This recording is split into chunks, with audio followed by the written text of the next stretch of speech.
Hi students, good morning.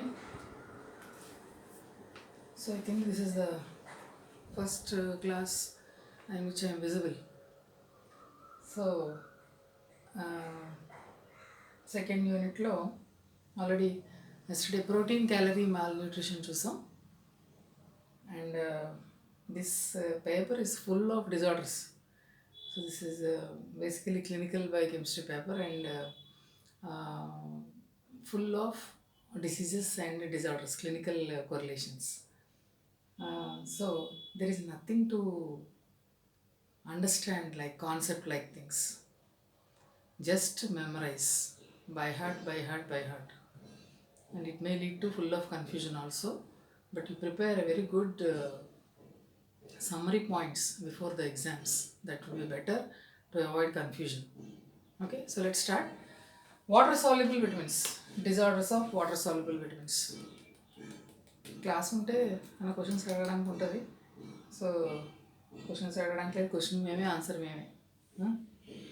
So water soluble vitamins B complex and C. So I've given notes for this protein calorie malnutrition. That is okay. But for this I don't think I have given an introduction. మీరు ఏం చేస్తారంటే ఈ question కనిపిస్తే water soluble vitamins గురించి కొంచెం రాయండి introduction.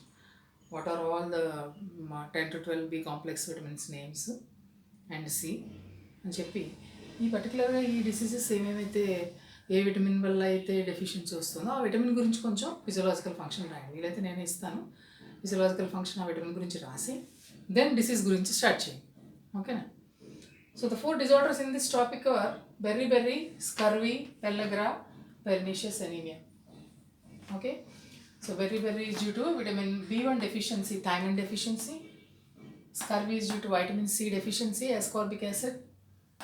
Pellagra, vitamin B2 nicotinic acid deficiency.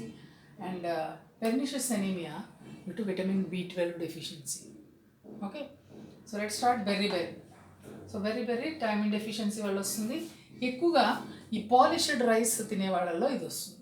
Because skin coat మీద మనకి థైమిన్ ఉంటుంది అనమాట. రైస్ పాలిషింగ్ స్కిన్ కోట్ మీద అది హెవీ పాలిష్ పెట్టేస్తే కనుక ఆ పైన పొట్టు అంతా కూడా పోయి మనకి థైమిన్ డెఫిషియన్సీ వస్తుంది అనమాట. So those who consume white rice, white sugar, polished rice, బాగా పాలిష్డ్ రైస్ తినే వాళ్ళలో ఈ డెఫిషియన్సీ కనపడుతుంది.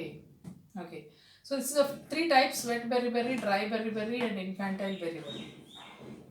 3 types ఉన్నాయి: wet, dry, infantile. Early science ఏంటి? anorexia and dyspepsia.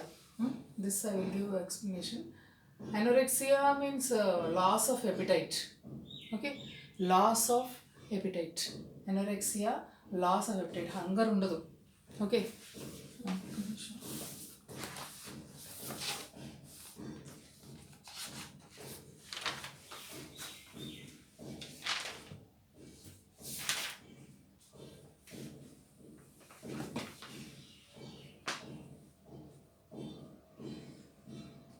Okay, so loss of appetite, they don't feel like eating, and dyspepsia, indigestion, bloating వచ్చేస్తుంది stomach అంతా కూడా.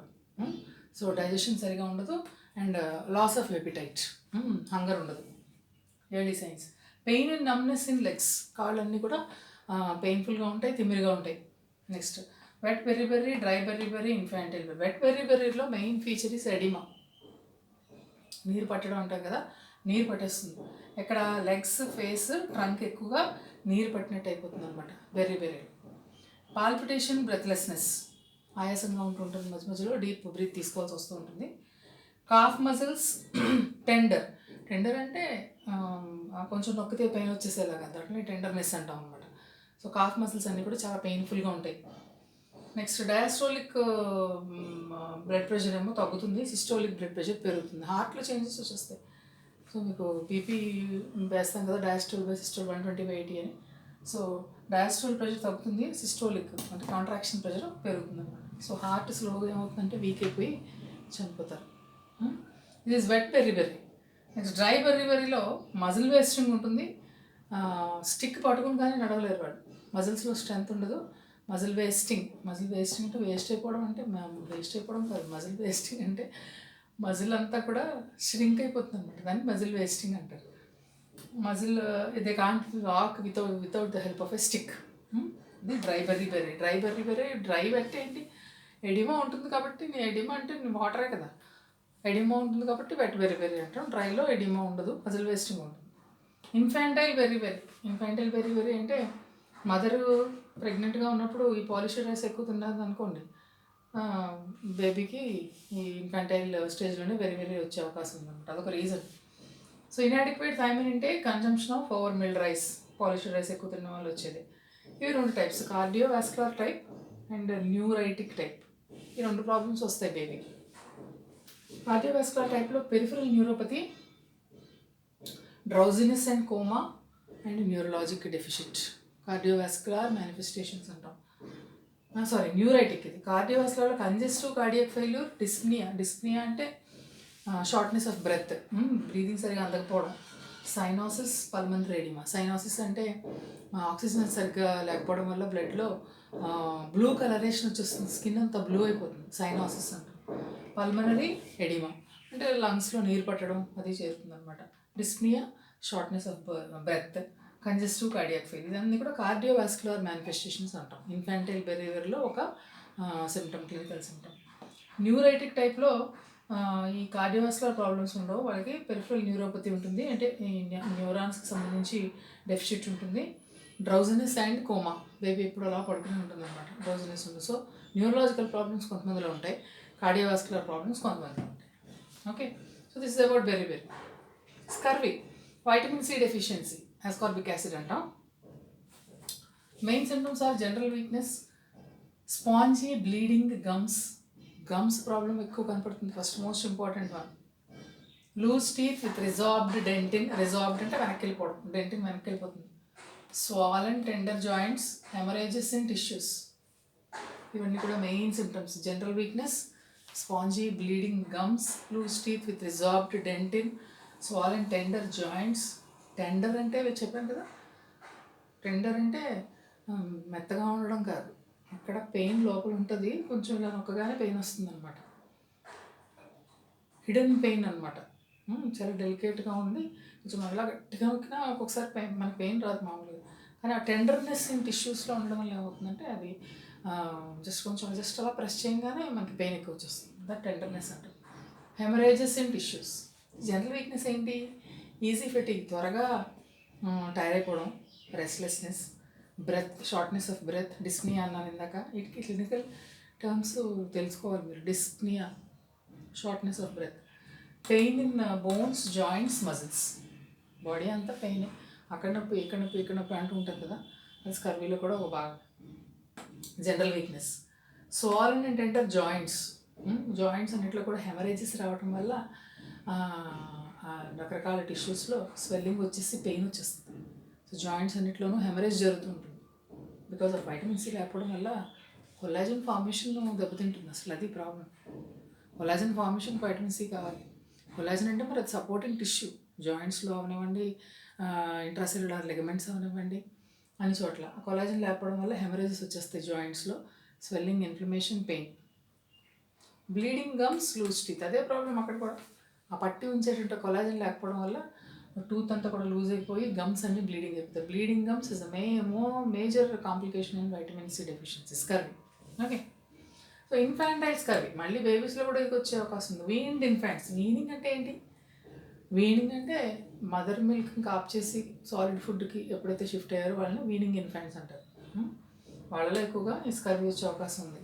వీళ్ళలో కూడా pain and tenderness of limbs, gums swollen and purplish due to haemorrhage, gums అన్ని purple కలర్లోకి వచ్చేస్తాయి. Generalised osteoporosis, bone shaft thickening అయిపోవడం వల్ల ఎక్స్రేలో మనకి ఒకలాంటి షాడో కనపడుతుంది అనమాట, దాన్ని వైట్ లైన్ ఆఫ్ ఫ్రాంకెల్ అంటారు. తర్వాత ఇంకా ట్రీట్మెంట్. ఇన్ఫాంటైల్ స్కర్వీలో కూడా స్వాలన్ గమ్స్, హెమరేజ్ ఉంటుంది, pain and tenderness of limbs ఉంటుంది. ట్రీట్మెంట్ ఏంటి? 500 to 1000 mg vitamin C tablets ఉంటాయి. ఇప్పుడు కరోనాకి అందరూ అవే ఇస్తున్నారు, vitamin C and zinc, most important tablet. వాళ్ళకి ఇస్తున్నారు స్కర్వీ రాకుండా ఉండడానికి కాదు కదా, లోపల లంగ్స్ అన్నీ కూడా, ఈ కరోనా వచ్చిన వాళ్ళలో లంగ్స్ అన్నీ కూడా టిష్యూ అంతా కూడా డ్యామేజ్ అయిపోతుంది కదా, లంగ్స్ టిష్యూ. సో ఆ టిష్యూ రిపేర్ చేయడం కోసం కొలాజన్ కావాలి. కొలాజన్కి వైటమిన్ సి కావాలి, చూసారా.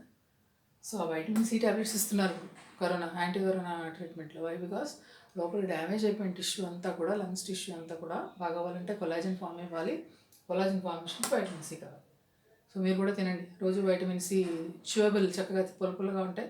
వైటమిన్ సి అండ్ జింక్ వేసుకుంటే ముందు కొలాజన్ లెవెల్స్ పెరిగి రెడీగా ఉంటుంది. ఒకవేళ వచ్చినా కూడా మీరు తట్టుకోవడానికి బాగుంటుంది అన్నమాట. Right. So treatment 500 to 1000 mg ఓరల్గా ట్యాబ్లెట్స్, చ్యూయబుల్ ట్యాబ్లెట్స్ 1 వీక్ ఇవ్వాలి. కొంచెం సివియర్ ఉన్న వాళ్ళ కేసెస్లో 1000 mg ఇంట్రావెనస్ ఇంజెక్షన్ ఇచ్చేయాలి 1 week, followed by 500 mg oral tablets for 10 days. అదొక ప్రిస్క్రిప్షను, బట్టి పట్టండి, మరి తప్పదు ట్రీట్మెంట్. Next pernicious anaemia.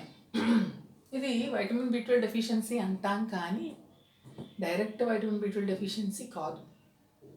ఏంటంటే ఇంట్రిన్సిక్ ఫ్యాక్టర్ లేకపోవడం వల్ల వస్తుంది అన్నమాట.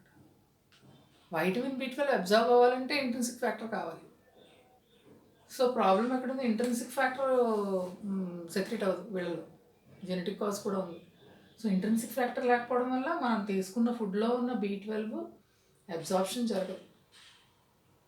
అలాగే మన ఇంటెస్టినల్ మైక్రో ఆర్గానిజమ్స్ కూడా తయారు చేస్తాయి B12, మన బయట తినక్కర్లా, బట్ అబ్జర్వ్ అవట్లా. ఇంటెన్సివ్ ఫ్యాక్టర్ ఎలా తయారు చేస్తారు? గ్యాస్ట్రిక్ అండ్ డ్యూడినల్ మ్యూకోజా సెక్రీట్ చేస్తాయి అన్నమాట. ఆ ఇంటెన్సిక్ ఫ్యాక్టర్ లేకపోవడం వల్ల విటమిన్ B12 అబ్జార్ప్షన్ లేక మనకి పెర్నిషియస్ ఎనీమియా వస్తుంది అన్నమాట. B12 ఎందుకు? B12 ఫంక్షన్ ఏంటి? ఎరిథ్రోపాయిసిస్, ఆర్బీసీ ప్రొడక్షన్. సో B12 లేకపోవడం వల్ల మనకి ఎనీమియా వస్తుంది. దాన్ని మళ్ళీ పెరినీషియస్, అంటే ఫ్యాటల్ అన్నమాట, చచ్చిపోతారు అని అప్పట్లో అలా పెట్టారు పేరు దానికి, పెరినీషియస్ అన్నమాట. సో ఎనీమియానే pernicious means fatal, lead to death అని ఎనీమియా అన్నారు. సో ఏంటి చేంజెస్ ఏంటి? Blood, bone marrow, stomach, nervous system 4 affect అయిపోతుంది. బ్లడ్లో మెయిన్ ఏంటి? ఆర్బీసీ కౌంట్ తగ్గిపోతుంది. మామూలుగా 5.5 million per cc ఉండాలి, 1 to 2.5 million per cc తగ్గిపోతుంది. ఆర్బీసీ కౌంట్ తగ్గిపోతుంది, హెచ్బీ కౌంట్ తగ్గిపోతుంది 8%. ఆర్బీసీ లేకపోతే హెచ్బీ తగ్గుతుంది కదా. డయామీటర్ తగ్గాలి యాక్చువల్గా మెచ్యూర్ ఆర్బీసీలో, కానీ లార్జ్ డయామీటర్ ఉంటుంది, 8.2 microns, 7.3 ఉండాల్సింది. సో ఈ అబ్నార్మల్ ఆర్బీసీ అన్ని కూడా స్ప్లీన్ డిస్ట్రాయ్ చేస్తూ ఉంటుంది. So excessive destruction of RBC leads to high bilirubin content. Right. ఇన్ని చేంజెస్ వస్తాయి, బ్లడ్లో చేంజెసే మెయిన్. ఎనీమియా అంటే మరి అదే కదా, low Hb is anaemia. Bone marrow కూడా న్యూక్లియేటెడ్ ఆర్బీసీ పెరిగిపోతుంటాయి. సో దాన్ని ఏమంటాం అంటే మెగాలోబ్లాస్టిక్ హైపర్ప్లాసియా అంటాం. Stomach, no acid, no enzymes, no intrinsic factor. Acid production తగ్గిపోతుంది, ఎంజైమ్స్ ఉండవు, ఐఎఫ్ ఉండదు. IF is intrinsic factor. Nervous system, paraesthesia, tingling and numbness, చేతులు కాళ్ళు తిమ్మిరిగా ఉన్నాయమ్మా అంటారు పెద్ద పెద్ద వాళ్ళు. వాళ్ళకి జనరల్గా కొంచెం మరి B12 డెఫిషియన్సీ ఉంటుంది, తిమ్మిర్లు వచ్చేస్తాయి. Hands, fingers and toes, that is the main. బెర్రీలో కూడా ఉంటుంది సింటమ్, తిమ్మిర్లు వస్తాయి అన్నమాట. దాన్ని పారాస్థీషియా అంటాం. ఇంకా స్పైనల్ కార్డ్లో వైట్ ఫైబర్స్ అన్నీ కూడా మైలిన్ షీట్ పోతూ ఉంటుంది. సో చివరి చేసుకొచ్చేసరికి నర్వస్ ప్రాబ్లమ్స్ అన్నీ కూడా వచ్చేస్తాయి. దాన్ని విటమిన్ B12 న్యూరోపతి అంటారు. B12 neuropathy. So blood, bone marrow, stomach, nervous system, ఈ 4 కూడా ఎఫెక్ట్ అవుతాయి. మోస్ట్లీ బ్లడ్లో హెచ్పీ కంటెంట్ తగ్గిపోవడం వల్ల మనకి ఎనీమియా అనేది పేరు వచ్చిందనమాట. Okay. Treatment in longs 1000 mg అక్కడ చాలా చిన్న తక్కువ amount. Micrograms of vitamin B12 injection ఇవ్వాలి. ఫస్ట్ వీక్లో 2 సార్లు ఇవ్వాలి. తర్వాత every week 250 mg for about 2 months. 2 months పాటు డైరెక్ట్గా వీక్ ఒక injection 250 mg IV intravenous injection ఇచ్చేయాలన్నమాట. This is about pernicious anaemia. Beri, scurvy and pernicious anaemia.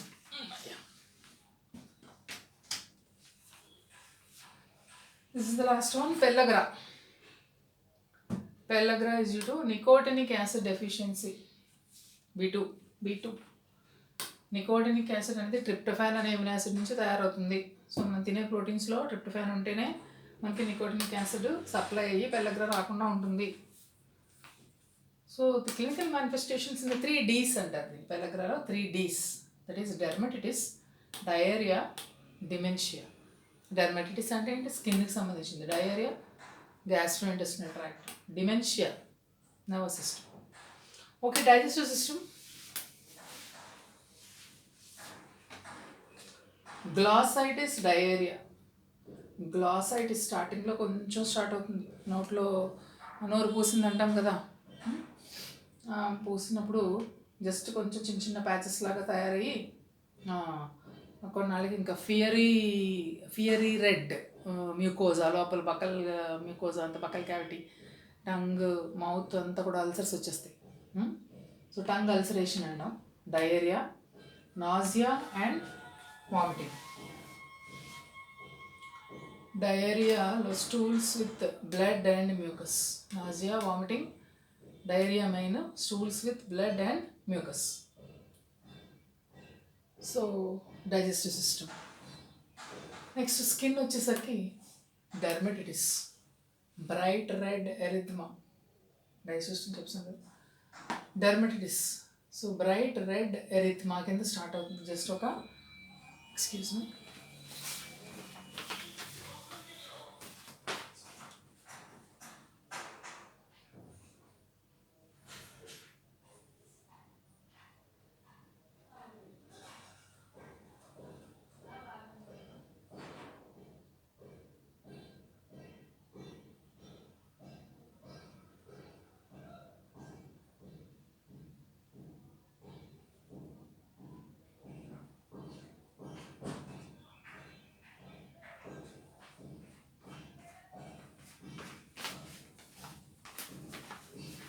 So